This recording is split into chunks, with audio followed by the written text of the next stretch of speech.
When my husband told me to sleep in the guest room, I smiled instead of crying. It wasn't because I was strong, it was because I had already run out of tears. For years, I thought silence was love. That when a man stopped talking, it meant he was tired, not that he had stopped caring. That when he stayed out late, it was work, not distance. But that night, when he looked at me with cold eyes and said, "It's better if you sleep in the guest room," I understood something I had been refusing to see. I walked to that room with slow steps, like a stranger in my own house. The marble floor was cold under my feet, but the silence was colder. Every picture on the wall looked like a memory of someone else's life, a happier woman, standing beside a man who used to smile. I sat on the edge of the bed and stared at my hands. Once, those same hands wore a wedding ring that meant forever. Now, they were trembling with the weight of goodbye. In the next room, I could hear him moving around, opening drawers, maybe answering messages. The man I loved, the man I built a life with, had become someone I couldn't even talk to without feeling small. And yet, even then, a part of me whispered, maybe it's just stress, maybe he'll say sorry tomorrow. But deep down, I knew tomorrow would not bring an apology. It would only bring more distance, more walls, more silence. That night, I didn't cry. I didn't shout. I just lay down in the guest room and listened to the sound of rain outside the window. It felt like the sky was crying for me. I didn't know it then, but that moment, the quiet, lonely moment when I chose not to beg, was the start of my freedom. People often say love begins with butterflies, with excitement, laughter, and endless conversations. For me, it began with silence. Not the cold, distant silence I live with now, but the peaceful kind. The kind that makes two people feel safe just sitting together. I met Daniel 12 years ago at a charity event. I wasn't supposed to be there. I was just covering for a friend who had fallen sick. He was standing near the buffet table, wearing a black suit that looked far too expensive for the place. Everyone around him seemed to know who he was, but I didn't. When our eyes met, he smiled politely and said, "You don't look like you belong here." I laughed and replied, "I don't. But maybe that's what makes this evening interesting." He chuckled softly, and from that moment on, something gentle sparked between us. Daniel wasn't like the men I knew. He listened when I spoke. He asked about my dreams, my work, my favorite places. I was a schoolteacher then, ordinary, simple, and he seemed fascinated by that simplicity. He once told me, "You make calm look beautiful." I didn't know he was a billionaire. To me, he was just Daniel, the man who brought coffee to my classroom on rainy mornings, who remembered my mother's birthday, who would text me in the middle of meetings just to say, "Don't skip lunch." When he proposed, it wasn't at a fancy dinner or on a yacht. It was in my small apartment, with candles he could barely light and a ring that didn't even fit properly. But I said yes because I saw his heart, not his wealth. For the first few years, life was almost perfect. We lived in a house that overlooked the sea, big windows, white walls, and laughter that filled every corner. I still remember how he used to come home, drop his jacket on the chair, and pull me into his arms saying, "This is my favorite part of the day." On weekends, we'd cook together. He'd chop vegetables, terribly, I might add, while I teased him about being the world's worst chef. And he'd grin and say, "I'm not here for the food. I'm here for you." Those were the years when love felt easy. When arguments ended with hugs, and apologies came without pride. We dreamed about children, about growing old together. We talked about traveling the world once his business slowed down. But somewhere along the way, the laughter faded. It didn't vanish overnight, it slipped away quietly, like sand through fingers. I can't even point to the exact moment when things changed. Maybe it was when his company expanded, and his nights became longer than our conversations. Maybe it was when he started missing dinners because investors needed him. Or maybe it was when he stopped looking at me like I was his home. I tried to keep things the same. I made his favorite meals, waited up for him even when it was past midnight, smiled when I wanted to cry. But his eyes were always elsewhere, on his phone, his laptop, or the road ahead as he left early in the mornings. Sometimes, he'd come home smelling like perfume that wasn't mine. I'd ask gently, "Did you meet someone today?" He'd reply without looking at me, "Just clients, you know that." And I wanted to believe him. I wanted to believe the man who once promised to never lie. The house that once felt alive began to feel too large. The walls echoed, and even the ocean outside seemed quieter. I still remember one evening, it was our anniversary. I had cooked the same meal we had on our wedding night. I wore the dress he loved, the one he said made me look like his miracle. But when the clock struck 9, then 10, and finally midnight, he still wasn't home. When he finally walked in, tired and distracted, I smiled and said softly, "Happy anniversary." He paused, confused, then muttered, "Oh, right. Sorry, I forgot." That was the first time I realized love doesn't die dramatically, it just fades when one person stops watering it. But I didn't stop trying. I still believed that people go through phases, that maybe he just needed space, or rest, or understanding. I told myself, be patient. He loves you. He just doesn't know how to show it right now. I kept every small routine alive, his morning coffee, his favorite tie ironed before meetings, his shoes polished on Sundays. Maybe I thought if I kept loving him the same way, he would remember how to love me back. But instead, the distance grew. He started traveling more often, and his calls became shorter. When he was home, he preferred silence. At dinner, he'd scroll through his phone, and I'd pretend not to notice. Sometimes, I would ask, "Is everything okay?" And he would simply nod, without meeting my eyes. That quiet hurt more than any argument ever could. And yet, there were still moments when he was kind.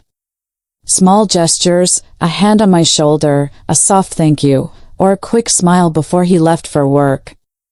Those tiny flickers of affection kept me hoping, even when everything else was falling apart. I told myself stories to survive.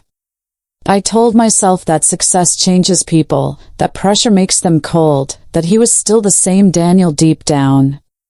But deep down, I knew, the man who used to love my silence had now filled his world with noise that no longer included me. People often think heartbreak comes with shouting, slammed doors, and loud fights. Mine came quietly. It crept in like winter, one cold day after another, until warmth became a memory. I started waking up alone. The side of the bed where Daniel once slept stayed smooth and untouched.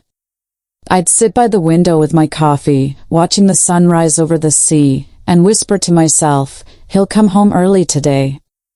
But he rarely did. His company had grown beyond anything we ever imagined. He was on magazine covers, at award dinners, in photographs beside people whose names I couldn't even pronounce. And every time I saw his smile in those glossy pages, it felt like he belonged to another world, a world where I no longer fit.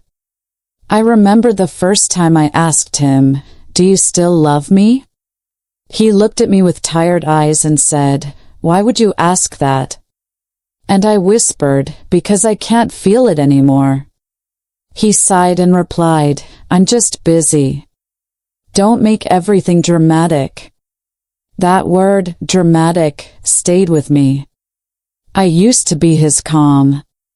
Now I was a problem to be managed. The dinners became silent. I would place the dishes carefully on the table, waiting for him to notice, but he hardly looked up from his phone. Once, I told him, you know, the salt tastes different when we don't talk. He didn't even smile. Just said, not everything has to be about feelings, Emma. It was then that I realized he had built walls I could no longer climb. I tried to keep myself busy. I joined a book club, learned painting, even volunteered at a children's shelter. But no matter what I did, the house still felt empty. Every evening, I would hear the front door open and hope he'd say, I missed you.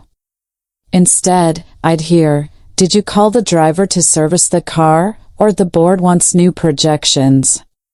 We weren't partners anymore. We were two polite strangers sharing the same address. Sometimes, I caught myself rehearsing conversations in my head.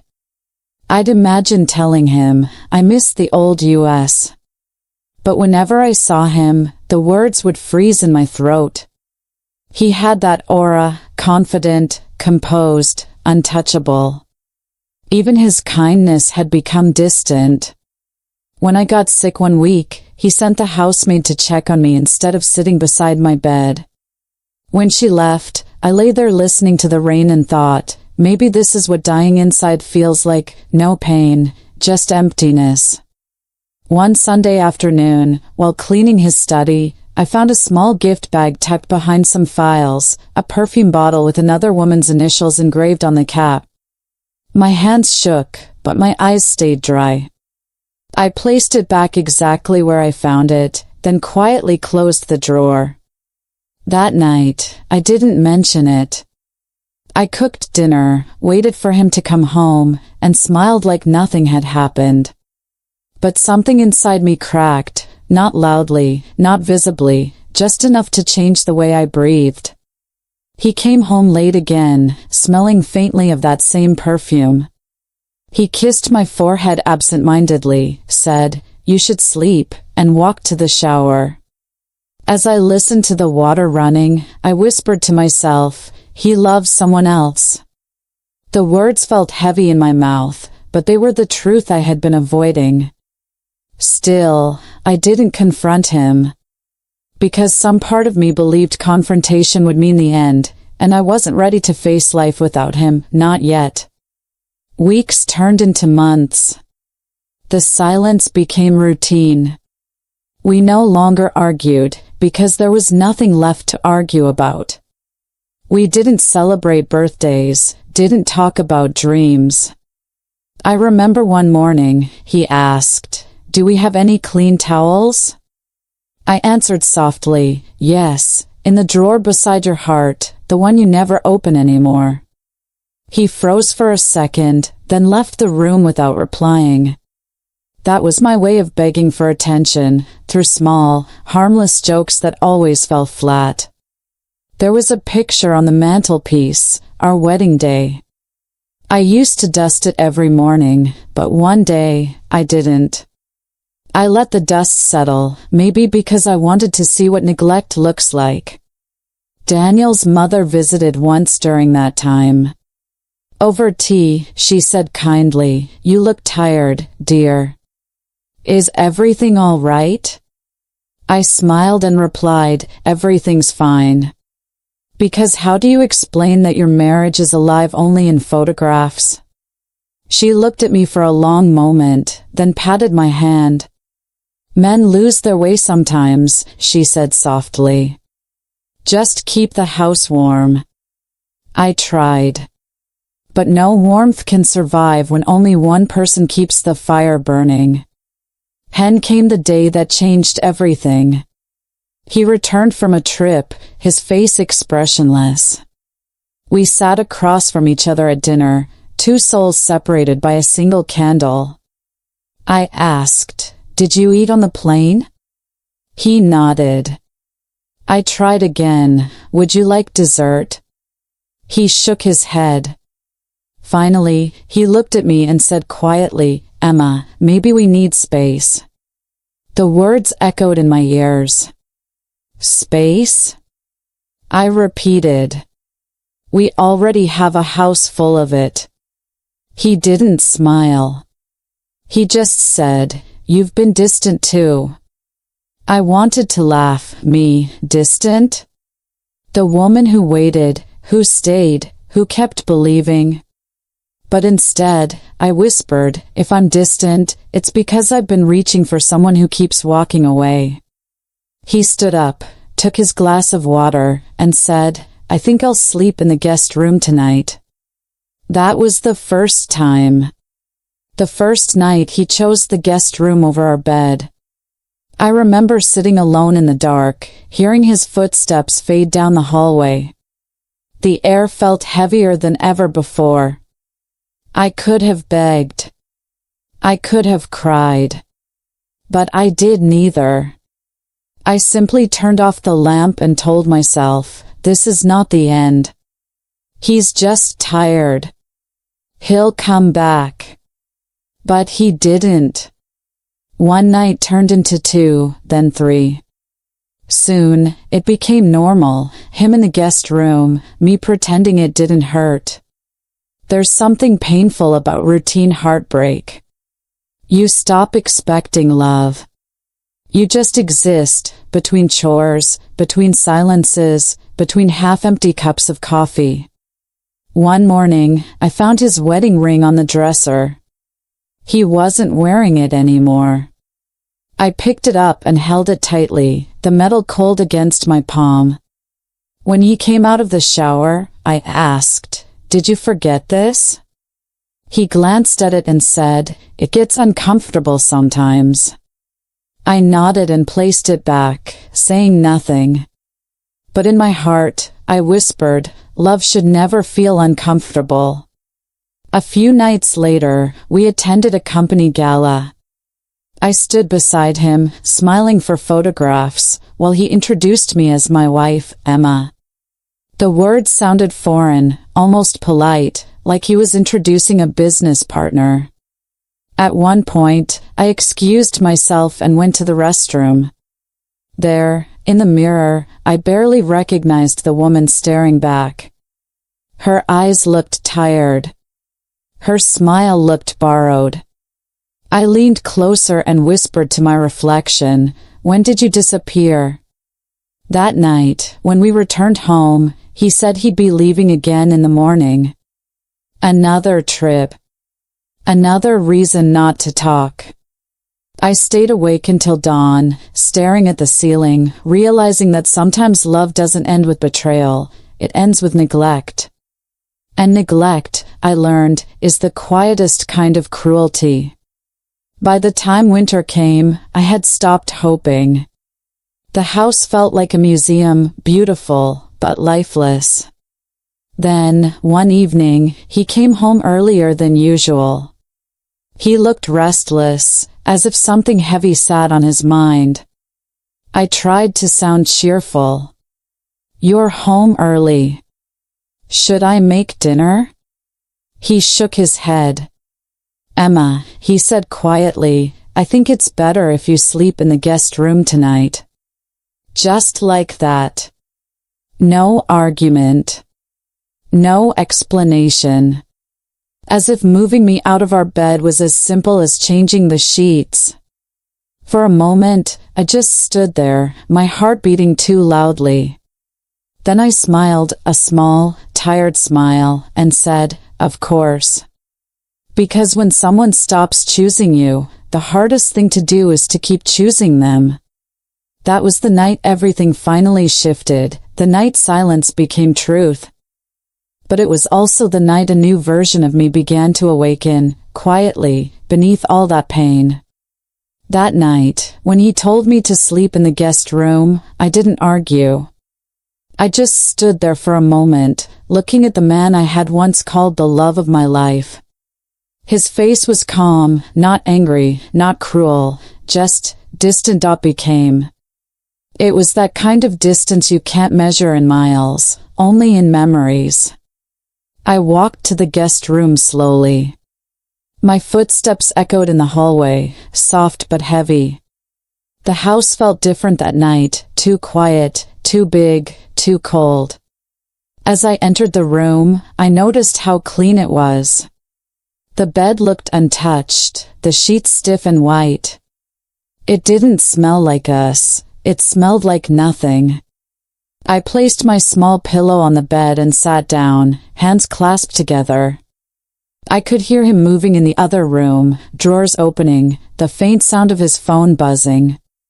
I wanted to believe he was restless because he felt guilty. But deep down, I knew he wasn't. He had made peace with this new arrangement long before I had. I looked around the guest room. The walls were bare, except for one painting, a quiet landscape, the sea meeting the sky. I stared at it and thought, so this is where he wants me now, in a room meant for visitors. That realization hurt more than I expected. Because I wasn't just losing my husband that night. I was losing the version of myself that had existed beside him, the woman who waited, who hoped, who believed. As I lay down, I thought about the early days. How we used to fall asleep holding hands, whispering little things about the future. Now, even our silences were strangers. I turned off the light, but sleep didn't come. Instead, I replayed every small moment in my mind, every laugh, every promise, every time he had looked at me and said, "I'll always be here." Where was always now? I wanted to cry, but my eyes stayed dry. Maybe because there are only so many tears a person can shed before the body learns how to protect the heart with numbness. So I lay there, staring at the ceiling, listening to the ticking of the clock. Each second sounded like a reminder that time moves forward, whether we are ready or not. At some point, I heard him close the bedroom door. That sound, a simple, quiet click, broke something in me that no words ever could. I whispered into the dark, "Good night, Daniel," knowing he wouldn't hear me. The next morning, sunlight filled the room, but I didn't move. When I finally stepped out, he was already gone. On the table, there was a note, "Had an early meeting." No good morning. No apology. Just routine. I made myself coffee, sat at the kitchen counter, and watched the cup grow cold in my hands. That's when I realized something important. Pain doesn't always announce itself with screams. Sometimes, it arrives quietly, like a shadow that never leaves. For the next few days, we lived like two guests in the same house. He'd come home late. I'd already be in the guest room. We barely spoke. When we did, it was about schedules, bills, or events. I stopped cooking dinner because he rarely ate at home. The maids noticed but said nothing.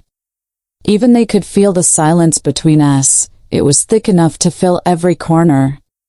At night, I'd lie in the guest room, staring at the faint light seeping under the door, wondering if he was awake too. Sometimes I thought I heard him moving, but I never went to check.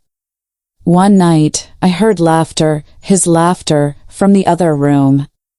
A woman's voice followed, soft and familiar, coming through his phone on speaker. I closed my eyes and listened until the call ended. That was the moment my heart finally accepted what my mind already knew. He wasn't mine anymore. The next day, I looked at myself in the mirror. The woman staring back wasn't the same one who had said "I do" years ago.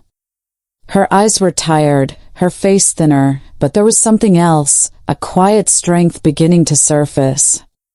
I whispered to my reflection, "You've loved enough for both of you." And for the first time, I didn't feel weak saying it. That afternoon, I went into our old bedroom while he was away. The air smelled faintly of his cologne. On the nightstand was the framed picture from our honeymoon, the one where he was holding me, both of us laughing. I picked it up and traced his face with my thumb. Then, slowly, I set it face down. It wasn't anger, it was release. I was tired of holding on to ghosts. I opened the closet and began sorting things quietly. His clothes, his ties, his things neat, perfect, untouched. Then, on the top shelf, I found the box where I had kept our wedding letters. I sat down on the bed, opened it, and began to read. The first letter was from him. I don't know what the future will bring, but I promise I'll never let you feel alone. My hands trembled. I closed the box. Not because I was angry, but because I wanted to remember that promise as it was pure, beautiful, and untouched by time. That evening, when he came home, I asked him to sit with me for a moment. He looked surprised but sat down anyway. I said softly, "Do you remember our first home? The little apartment with the leaky faucet?" He nodded. Yes. I smiled sadly. We were happier there than in this mansion. He didn't reply. So I continued, "I just want to understand, Daniel. When did we stop being us?" He looked at me for a moment, then said quietly, "I don't know. Maybe we both changed." I nodded slowly. "Maybe," I whispered, "but love isn't supposed to disappear when people change. It's supposed to grow with them." He didn't answer. He just stood up and said, "I'm tired, Emma. Can we not do this tonight?" And that was the last real conversation we ever had. After he left the room, I sat there in silence. The house felt enormous, like it was swallowing me whole. I realized that I had become invisible in my own story, a background character in a life I helped build. That night, I didn't go to the guest room right away.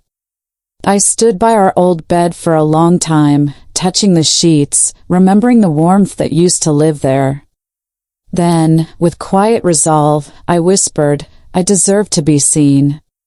I walked back to the guest room, closed the door gently, and for the first time, I locked it, not to keep him out, but to keep myself safe. The next morning, I called my lawyer, an old friend from before I was Mrs. Daniel Harper. We hadn't spoken in years, but she still recognized my voice. "Emma," she said gently. "Are you okay?" I paused, then replied, "I think I'm finally ready to be." I asked her to prepare the papers. Filing for divorce didn't feel like giving up. It felt like breathing for the first time in a very long time. That evening, I sat in the guest room with the documents in front of me. The house was quiet, except for the faint hum of the ocean outside. When Daniel returned home, he looked surprised to see me awake. I stood up and handed him the papers without a word. He frowned. "What is this?"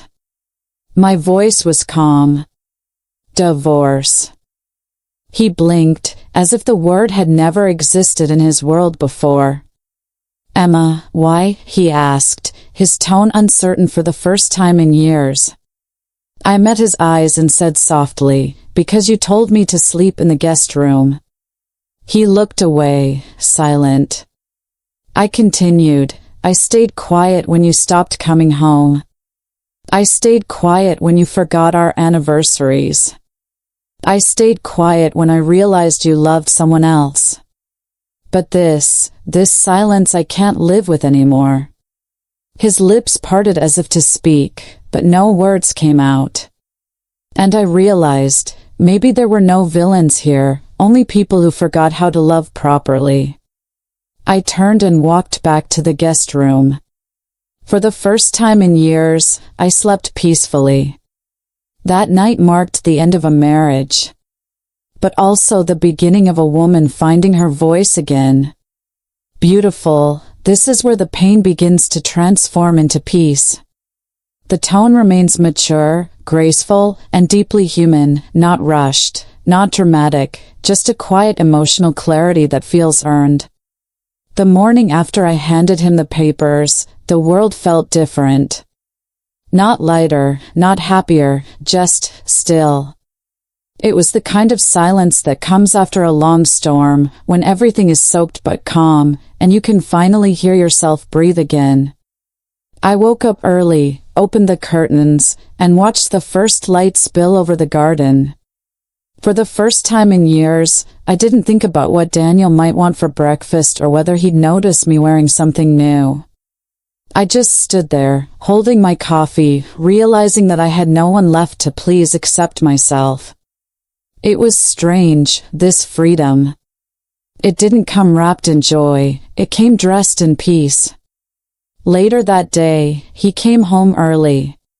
He didn't say much, just stood by the door, eyes scanning the boxes I had started packing. Books, clothes, photo frames, all neatly sorted into piles of mine and his. He asked quietly, "You're really leaving?" I looked at him, then nodded. "Yes," I said softly, "I think it's time we both stopped pretending."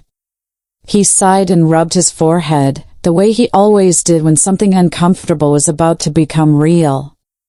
Then he said, "I didn't think it would come to this." I smiled faintly. Neither did I. But pretending we're fine doesn't make it true. For a long moment, we just stood there, two people surrounded by the life they built together, a life now being divided by cardboard boxes and quiet acceptance. There were no tears this time. Only a shared understanding that love, even when it ends, deserves respect in its final moments. I spent the next week organizing my move.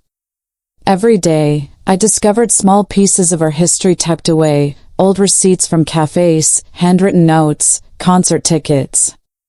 Each one carried a memory, but none of them hurt anymore.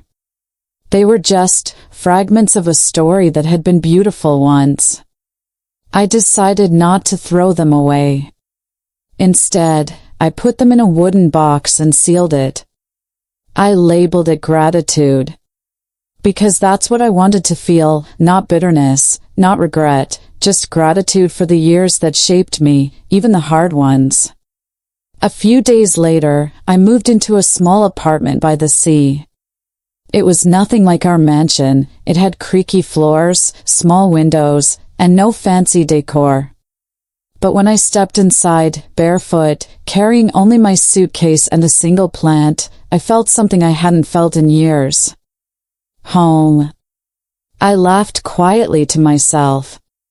Imagine, I said aloud, finding peace in a place this small. That night, I cooked dinner for one, pasta with too much garlic, and ate it while sitting on the floor, listening to the waves outside. No tension. No forced conversation.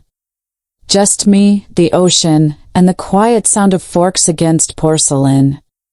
It was imperfect, and perfect. Days turned into weeks.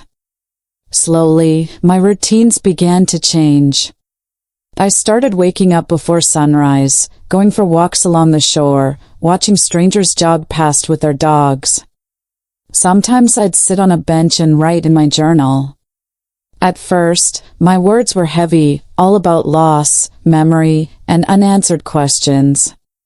But with time, they began to shift. I wrote about the color of the sky, the smell of coffee, the feeling of being alive and unanchored. Healing, I realized, isn't a straight line. Some days you feel strong. Other days, you crumble over something small, a song, a smell, an old message that suddenly appears in your inbox. But with every rise and fall, you grow a little more certain of who you are without the person who once defined you. One morning, as I was leaving for work, I found a letter on my doorstep. It was from Daniel. The handwriting was familiar, neat, deliberate. I stood there for a while before opening it. It said, "Emma, I've read your silence in 1,000 ways these past few weeks. None of them have been easy to understand. I kept waiting for anger, for blame, but instead, you gave me peace. Maybe that's what love becomes when it finally learns to let go. I want you to know that I see now what I couldn't before. You were not just my wife, you were my compass. And somewhere along the way, I stopped following it. I'm sorry for every time I made you feel unseen. I hope one day, when you think of me, it doesn't hurt, it just feels like a story that ended the way it had to. Daniel. I read it twice, then folded it carefully and placed it in the same wooden box labeled gratitude. I didn't cry. I didn't smile either. I just felt whole. That evening, I sat by the window with a cup of tea, watching the sky turn gold. For the first time, I wasn't waiting for anyone to come home. And the silence, instead of feeling lonely, felt like a friend. I whispered to myself, "You did it. You made it through." In the following months, life began to fill in gently. I started painting again, something I hadn't done since before marriage. At first, the canvases were all shades of gray and blue. But slowly, colors returned: yellows, greens, small bursts of red. Each stroke felt like reclaiming a piece of my soul. People at the gallery started noticing my work. One evening, during an exhibition, a woman asked me, "Your paintings, they feel calm but powerful. What inspires them?" I smiled softly and said, "Silence." She didn't understand, but I did. Months later, I found myself walking by the shore again, the same stretch I had visited on my first day alone. This time, though, I wasn't searching for meaning. I was simply living. The sea was calm, the sky endless. I took off my shoes, let the water touch my feet, and laughed softly, not because something was funny, but because I finally felt light enough to. I realized that healing doesn't mean forgetting. It means remembering without breaking. That night, I returned home, lit a candle, and opened my journal. I wrote. Some endings are quiet. Some heartbreaks are gentle. But every time a door closes, a version of you is reborn, softer, wiser, stronger. I closed the book and smiled. The chapter with Daniel was over, yes. But the story of Emma, the woman who learned to love herself again, was only beginning. She stands by the window one last time, holding a mug of coffee. The same coffee that once went cold waiting for someone else, now warm in her own hands. The ocean hums outside. And she whispers, almost like a prayer. Peace doesn't arrive with someone. It arrives when you stop waiting. There's something strange about endings. We spend so much of our lives fearing them, as if every ending is a failure, a sign that something went wrong. But now I see, endings are not punishments. They are simply beginnings wearing different clothes. When I look back, I don't see tragedy. I see a woman who tried, who loved deeply, forgave quietly, and walked away with her dignity intact. I used to think that love meant holding on, no matter what. That real love was proven by endurance, by how much you could bear before breaking. But now I know, love also means knowing when to let go. Because sometimes, letting go is not the end of love. It's the most honest form of it. I often sit by the window now, watching the world go on, couples walking hand in hand, children running down the street, neighbors laughing on balconies. I don't envy them anymore. Their joy doesn't make me feel small. It reminds me that life moves in cycles, that even after loss, warmth finds its way back. There was a time when I couldn't imagine my life without Daniel. When his absence felt like an open wound. But today, it feels like a memory that taught me how to heal myself. And that is its own kind of gift. People sometimes ask me, "Do you still believe in love?" And I always smile and say, yes. Just differently now. I don't believe love should hurt or shrink you. It should never make you forget your own voice. Love, when it's real, feels like peace, not performance. And if it ever stops feeling like home, you have the right to walk away, even if your hands are trembling. There are nights when I still dream about the sea. About that house with big windows, the smell of coffee, the sound of laughter that once filled those walls. But when I wake up, I don't feel sadness anymore. Only gratitude, because I got to experience it, even if only for a chapter. Life isn't about collecting perfect stories. It's about learning from the imperfect ones. In my journal, I once wrote a line I now live by. You can survive without the person you loved. But you cannot survive without the person you are. It took me years to understand that. To realize that self-love is not selfish. It's survival. When I stopped waiting for someone to save me, I became my own rescue. Sometimes, when the sun sets, I whisper a quiet thank you. To the girl I used to be, who stayed even when she was breaking. To the woman I've become, who chose peace instead of pride. And yes, even to Daniel, for teaching me what not to lose again, myself. Because in the end, it was never about revenge, or winning, or proving him wrong. It was about finding my way back home, not the house we built, but the home within me. If someone asked me what I learned from it all, I'd tell them this.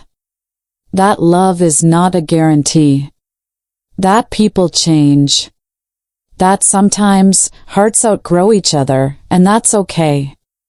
But most importantly, I'd tell them that peace is not something you find in another person. It's something you build when you stop running from yourself. I'm no longer the woman who stood by the door waiting for someone to come home. I'm the woman who opens her own door, steps into the sunlight, and smiles, simply because she can. And maybe that's what true healing looks like. Not forgetting what broke you, but learning to live beautifully in spite of it. As I close this chapter, I whisper one last thought. Some stories don't end in forever, but they still leave you with something worth keeping. The courage to begin again.